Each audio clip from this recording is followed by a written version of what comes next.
In 1946, a routine medical examination at a prisoner repatriation center in New Jersey revealed something the U.S. military had tried to prevent but quietly suspected was happening. A German POW named Georg Gärtner had documentation listing him as the father of multiple children born to American women during his captivity. But Georg was not unique.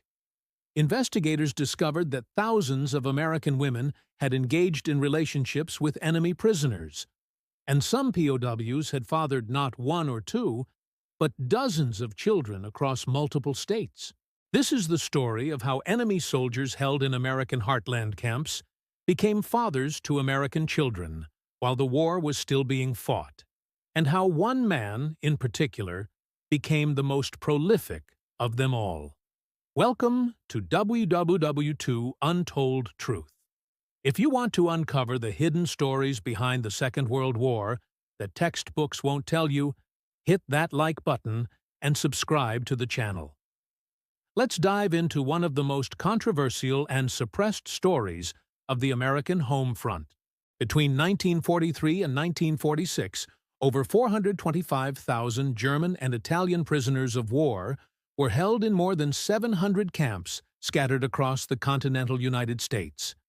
These camps were deliberately placed in rural areas, small farming towns in Texas, Kansas, Nebraska, Colorado, and throughout the South and Midwest. The reasoning was simple. Isolation would prevent escape and reduce security risks. But isolation created an unexpected problem. With millions of American men fighting overseas, rural communities faced severe labor shortages and profound loneliness.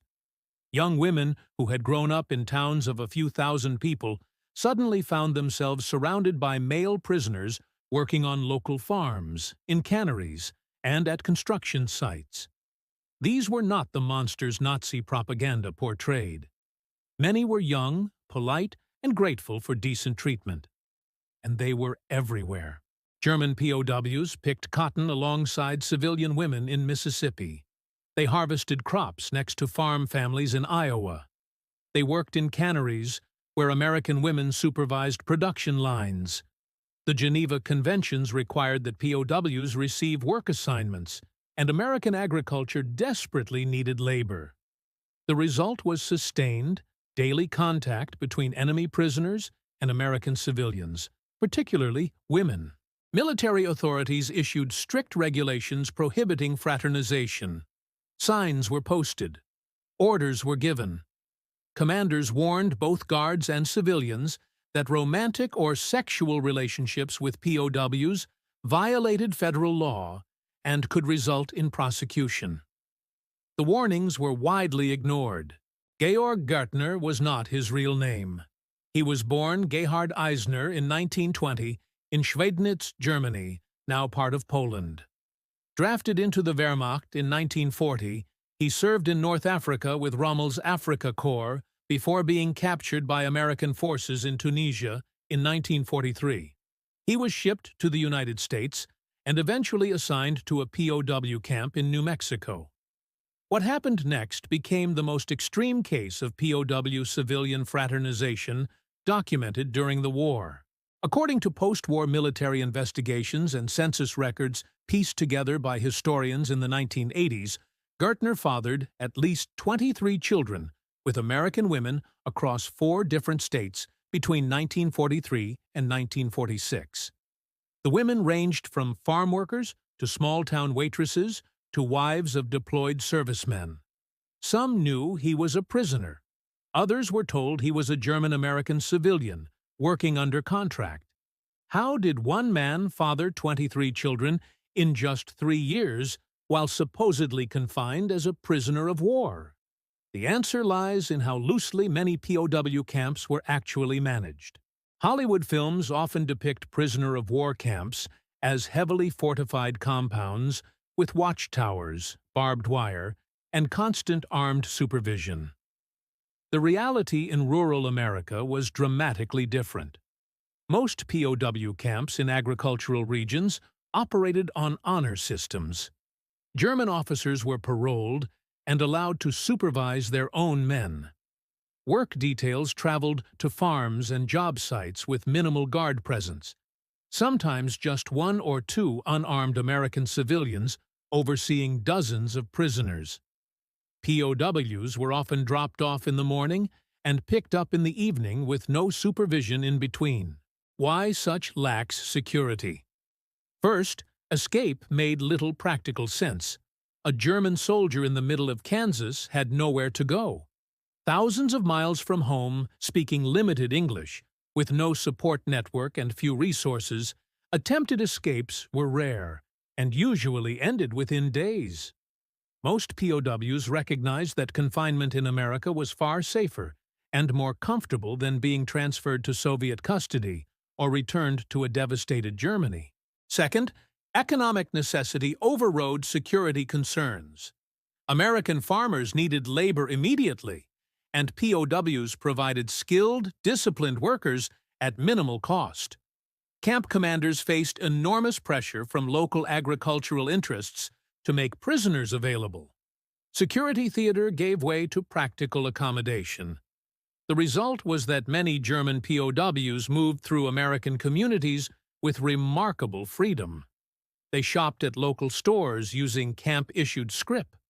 They attended church services. They socialized at camp-organized dances and sporting events. And they met American women. Understanding why American women engaged in relationships with enemy prisoners requires examining the social conditions of wartime America. By 1944, over 16 million American men were serving in the armed forces. Rural communities that had always struggled with gender imbalances became even more skewed. Young women faced years of isolation with few prospects for romance, marriage, or starting families. The psychological weight of this reality was profound. German POWs offered something these women desperately wanted: male attention, companionship, and the possibility of intimacy. Many of the German prisoners were young, fit, and well-mannered. Wehrmacht soldiers had been trained in discipline and respect for authority. In small American towns, they often appeared more refined and cultured than local men. Many spoke some English, displayed good manners, and treated women with old-world courtesy that felt romantic to isolated farm daughters. There was also the forbidden nature of the attraction. Military regulations and social taboos made these relationships dangerous, which added intensity and excitement. Some women were motivated by rebellion against conservative communities or absent husbands. Others were simply lonely and found genuine connection with men who were equally isolated. Post-war interviews with women who had relationships with German POWs reveal a range of motivations. Some described falling genuinely in love. Others admitted the relationships were transactional. Prisoners had access to extra food, cigarettes, and camp resources that could be shared. A few expressed regret and shame. Many simply refused to discuss it. What historians later discovered is that these relationships were far more common than anyone admitted during the war. Military authorities kept detailed records of fraternization incidents, though many were classified for decades. When historians gained access to these files in the 1970s and 1980s, the scope became clear.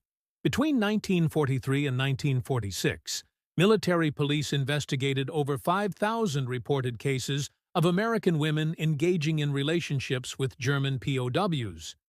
These were only the cases that came to official attention. Experts estimate the actual number was 10 to 20 times higher. Pregnancy was the most common reason cases came to light.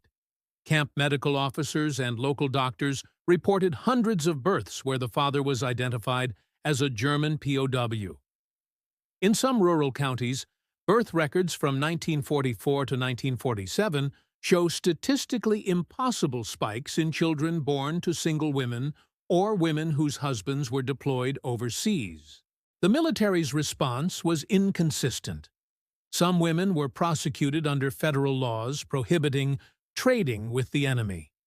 A few received prison sentences. Most cases were quietly resolved through local pressure, forced adoptions, or payments to families to keep silent. The government wanted to avoid public scandal that would damage morale and embarrass military authorities. German POWs faced harsher consequences if caught. They could be transferred to maximum security camps, lose work privileges, or face military discipline from their own officers.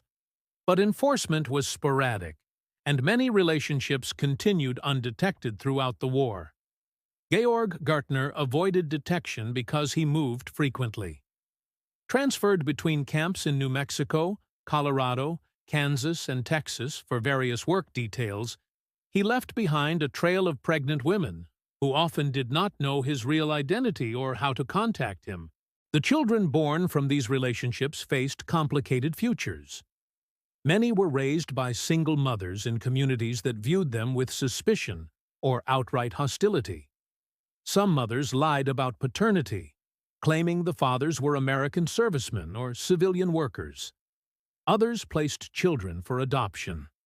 In rare cases, German POWs returned to the United States after the war to marry the mothers of their children.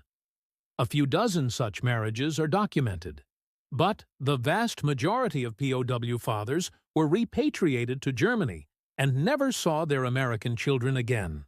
For the children themselves, discovering their true paternity often came as a shock decades later. In the 1990s and 2000s, DNA testing and genealogical research revealed that hundreds, possibly thousands, of Americans born between 1944 and 1947 were the children of German POWs. Online forums and support groups formed where these individuals shared stories and searched for information about their biological fathers. Gayorg Gartner's case became public knowledge only because he never returned to Germany. In September 1945, as the war ended and POW repatriation began, Gärtner made a decision that would define the rest of his life. Rather than return to Soviet-occupied Germany, he escaped from his camp in New Mexico and disappeared into the American Southwest. Using forged identity documents and the name Dennis Wiles, he lived as an American for the next 4 decades. He worked as a ski instructor, handyman, and eventually settled in California. He married an American woman, not one of the mothers of his wartime children, and built a quiet life. He was never caught. In 1985, suffering from terminal illness and guilt, Gärtner contacted the U.S. government and confessed his identity. He wanted to die with his real name. The revelation made national news. Journalists investigated his story and discovered the extent of his wartime activities, including the documentation of at least 23 children fathered during his captivity. The U.S. government declined to prosecute him. At 65 years old, dying of cancer, authorities saw no purpose in legal action. He died in Hawaii in 2013 at the age of 92. This story forces us to confront uncomfortable truths about World War II that don't fit neat narratives. How did enemy soldiers held in captivity gain enough freedom to father dozens of children? The answer reveals that security concerns were often subordinate to economic needs, and that rural isolation created opportunities authorities could not effectively monitor. Why did American women choose relationships with enemy prisoners while their own men fought overseas? The answer involves loneliness, economic hardship, social isolation, and the complex human need for connection that doesn't pause for war. What does it mean that some of these children grew up never knowing their fathers were Nazi soldiers?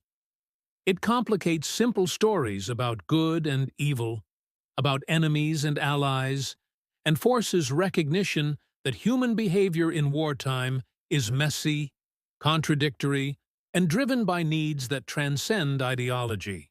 The children of German POWs and American women represent a hidden chapter of World War II history. Their existence challenges sanitized narratives and reveals the intimate human consequences of bringing hundreds of thousands of enemy soldiers into American communities. Georg Gärtner was an extreme case, but he was not an anomaly. Thousands of German POWs had relationships with American women. Hundreds fathered children. Most of these stories remain unknown, buried in family secrets, sealed adoption records, and archives that have only recently been opened. What this reveals is that war creates proximity and circumstances that override rules, regulations, and even deeply held beliefs about loyalty and enemy status. People confined together for years will form connections. Some of those connections become intimate, and intimacy produces consequences that last generations. When the last German POWs left American soil in 1946, they left behind more than memories. They left children, American citizens who carried German blood, and the genetic legacy of men who had fought against the United States. Georg Gartner's 23 children represent the most documented case, but they are part of a much larger, mostly hidden population. Estimates suggest that between 1,000 and 5,000 American children were fathered by German POWs during the war.